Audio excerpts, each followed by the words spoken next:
আমি সব জানি। এই দেখো তোমাকে যে আঘাত করেছে সেই সব আঘাতগুলো আমার গায়ে লেগেছে। তুমি দেখো ভক্ত, তুমি আমাকে এত ভালোবাসো। হ্যাঁ ভক্ত, তোমার মতো ভক্ত এই জগতে তো নেই। তোমার ডাকে আমি খুব সন্তুষ্ট।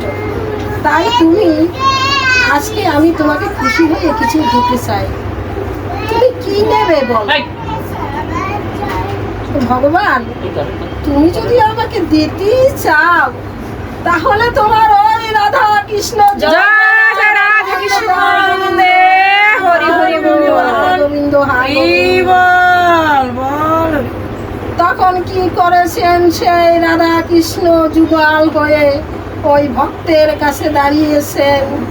তখন ওই ভক্তের আনন্দে আত্মহারা হয়ে ওই গোবিন্দ কি করেছেন, ওই যেই জায়গায় রাধাকৃষ্ণ প্রতিষ্ঠান হয়েছে সেই জায়গায় ওই ভগবান মন্দির তৈরি করে দিয়েছেন। শিশুকে ঘরে গেলে তো বাবা মারবে, ওই জায়গায় আছে।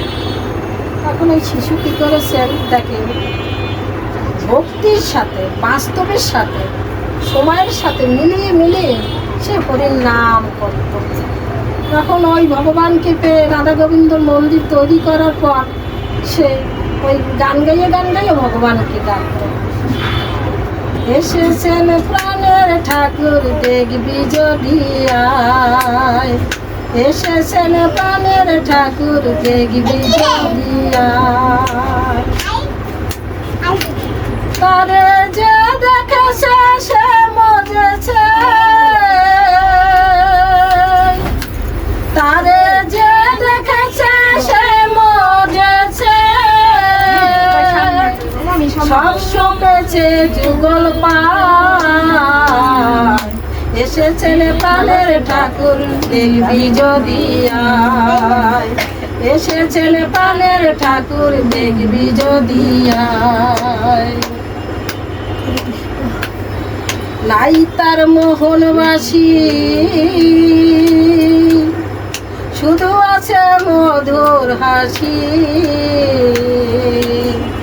নাই তার মোহনবাসী শুধু আছে মধুর হাসি।